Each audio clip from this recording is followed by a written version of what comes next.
So I don't think I've talked about this much on this channel, but there is an activity I really love doing whenever I travel, whenever I get the opportunity to travel. And here recently, I spent some time traveling to Alabama. This is where me, my girlfriend, and YouTubers Godless Engineer and Vice Rhino all hung out with a few other people in order to have a good time for Godless Engineer's birthday. GE told me about a very interesting card shop in the area that had something that I had never heard of before, and that is a 24-hour subscription service. A service where, no matter the time or day, you are able to come in and play rounds of Magic the Gathering, or any card game that you want to play. The only caveat, though, is I thought this might just be a play area where you get to have access to the card shop and maybe the retail side is completely separate from every other side, you know, to prevent theft. But no, even the retail side, at least a portion of it, is available 24/7, with everything kept behind these really neat vending machines instead of being kept behind normal glass cases where things would not be accessible if you happen to have no staff on hand. I've not seen anything like this before.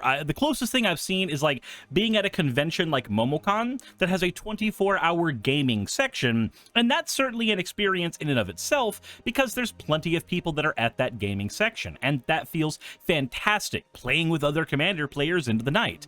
But this is something I wanted to see that would be a little bit different, and I only had a little bit of time. Unfortunately, this meant that I had a limited sample size of experiences with the local community and even with the staff, but I did want to still talk about my time there, even though I'm lacking in footage that I wanted to be able to bring to the table here. I did end up having a fantastic time there, and I want to share my experiences there with you. The location is JC's House of Cards, and I want to start doing some more videos going over some of the really cool card shops that I've seen during my travels, but this is the first one that I decided to go ahead and make a video on. Now, in order to get into JC's, you do need a membership, and these memberships are all listed on their website. You can go find that out. I'll have things linked down below, and there is basically a $15 a month subscription service along with other additives you can add on, but you basically get in the same way that you would to a 24-hour gym. You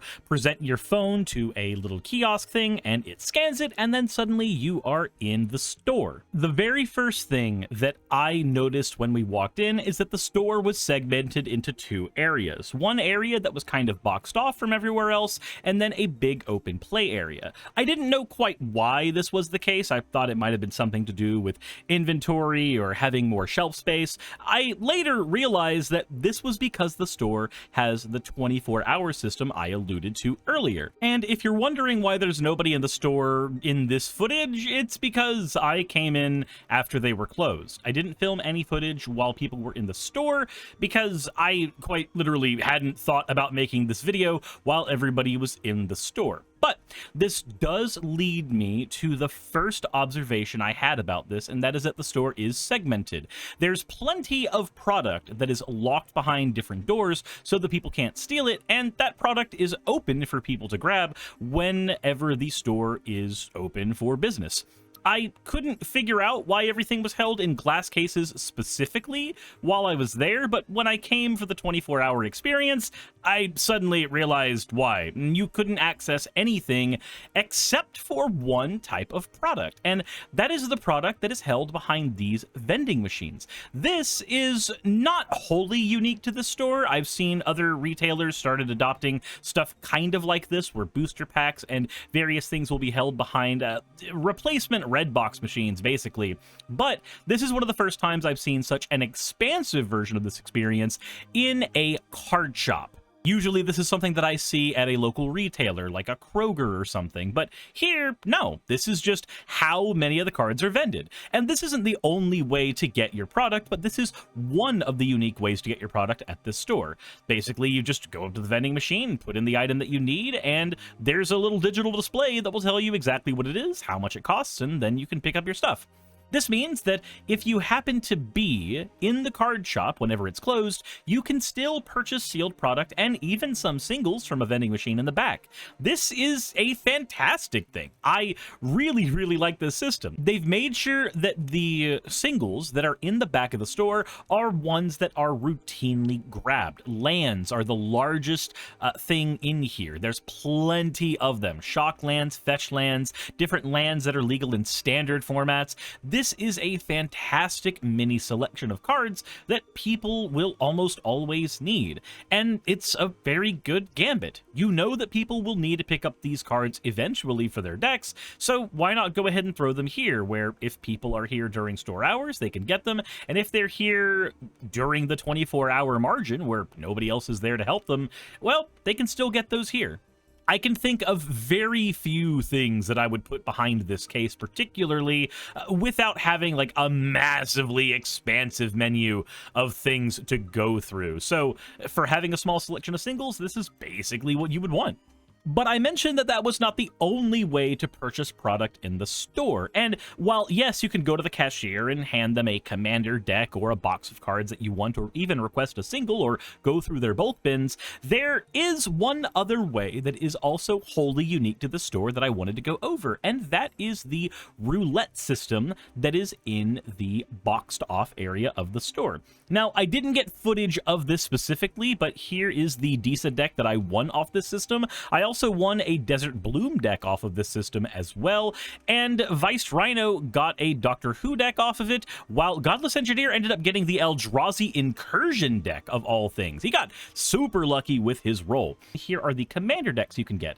So when you roll a D100, you get whatever number corresponds with the D100 itself. So a 1 through 6 would get you the Bant Detective Not Merfolk deck. If you happen to roll a 50, you can get any deck you want. If you roll a 100, you can get 2 decks. If you roll, say a 30 to 35, you get that Doctor Who deck over there. There's all kinds of stuff in here, and it is all for $40, which is the price you would be paying retail for any of these precons anyway, with the added benefit that some of these precons, like the Sauron precon or Eldrazi Incursion, cost a lot more than that, and this gives you an opportunity to get those as well. And obviously, there was your usual bulk and bins and dice and everything else that you could get at a typical card game retailer in this back area, and I've got some pictures of here as well. These were provided for me from the shop itself because I, again, didn't have a chance to take any pictures or take any footage of this particular side of the store myself. There was also a back-end area that seemed to be built for doing D&D games. Usually in these kinds of card shops, when there's a back room like that, D&D games are kind of the big thing that's held there. Any kind of good tabletop will be ran there so that you can have a campaign further away from everyone else, if that is something that you need in order to have a fun campaign.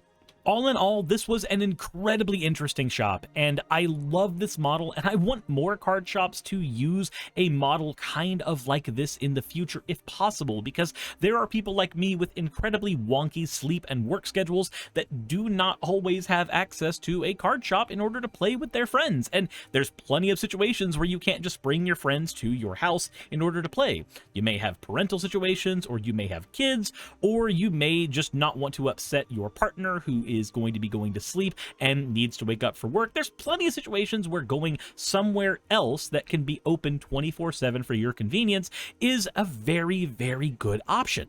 But I didn't just want to use my own words to describe how I felt about the card shop. As you've seen in the footage, my girlfriend Saki was also with me, so I want to go ahead and let her articulate her thoughts as well. Use words. Use words. Now that I can use words, I'm not gonna. This shop is incredible. There's everything from food and snacks available, to singles available, to packs available. For the people who like to play during the night, if there were more people here, this would be very fun. I imagine it probably gets some people here. It's wonderful. I love it. There are all sorts of stuff here. They have a plethora of stuff beyond the wall that we can't access. I don't know if we can access these games. We haven't tried yet. These chairs are These chairs are equivalent to gaming chairs. These are amazing chairs. They are so comfortable. There's a literal gaming chair here. Yep. These tables are very high quality. There's a really good microwave here that I used earlier. It made my popcorn to perfection in 2 minutes. We even made a friend while we were there. Look at this little guy. He's all skin and bones. Maybe we need to get something from the vending machines and feed him after the microwave takes care of it. And what is going on there? Is that me on the screen? That's weird. Where'd that come from? All in all, my time at JC's House of Cards was a fantastic one, and this feels like a place made by gamers for other people to game at. And I know that feels like it's a statement that's not carrying a lot of weight. We'd kind of hope that everybody that runs our shops is somebody who also likes playing games, but there's also some merit to the corporatization of everything in the gaming space that we all love, and how sterile and bland a lot of these places can end up being after enough time and jaded capitalistic practices end up just seeping into the industry. It feels nice being in a shop that feels like from top to bottom it was made to solve problems that gamers tend to have, and it's just a very welcoming space, and I can't wait to have a chance to come back here and get some more games in and try my hand at that roulette wall again. I really want to roll 100. I really, you have no idea, I really have a problem. I need to roll 100. I need to get 2 commander decks out of there that I pick that cost just slightly higher than retail, or slightly less than retail, because of the roulette system. I need it. I really do. That said, I think that this shop is fantastic, and if you want me to do more videos where I cover different shops from around the country, if you've got a shop that you think I should cover that you really, really like, that has some really unique aspects to it, then let me know in the comment section below. This is something that I want to do periodically whenever I have a chance to travel to a new location. That said, let me know what you guys think in the comment section below. I had a blast taking care of what I could for this particular episode, and I hope you guys had a blast just touring around a neat different location. Maybe we can get more card shops to get on board with a 24/7 model so we can have more places to jam games at. Who knows? Maybe it's a future we can work on. Links to the Facebook page and other areas for JC's House of Cards will be in the description below, and please go give them a visit. I highly recommend it. The staff was very friendly when I was there. They're very friendly to talk with online, and the environment, like I said, is just a very inviting environment for gamers. Please give them a shot. You will not be disappointed. That said, let me know what you guys think in the comment section below. Hit the like button if you haven't already, subscribe if you haven't already, and as always, everybody, insert end of video tagline here. Hey, just wanted to give a quick thank you to all of my wonderful patrons who help keep me afloat and help keep this channel going. YouTube and Twitch are wonderful platforms, but at the end of the day, stability is not one of their strong suits. If you want to support my channel, then obviously Patreon is one of the best ways of doing that. Link is in the description. But I do want to personally thank everybody who has contributed to the channel. Those people would be Red Joker, Purple Poundini, Jemshin, Britzkrieg, Jupe the Malignant, Michael, Ravelern, Mabbity Babbity, Astral Frontier, Autumn and Angel, Nixie Chan, Mark Anthony, Victorian Alchemist, I'm not saying the last part of that, and you know that, Arcton Arclacier, Kiratorian, Dren Hadamata, Jordan M, John L, Lord Bleck, Smiling Game Master, and Fireshard. And everyone else who supports my channel and lets me do what I do full time. This is a dream job of mine that I never believed that I would be able to take full time, and with your help, I've been able to do it. So thank you so very much for that. Thank you for watching the video. I hope you all enjoy, and I hope you all are having a wonderful time. I will see you all in the next one, hopefully.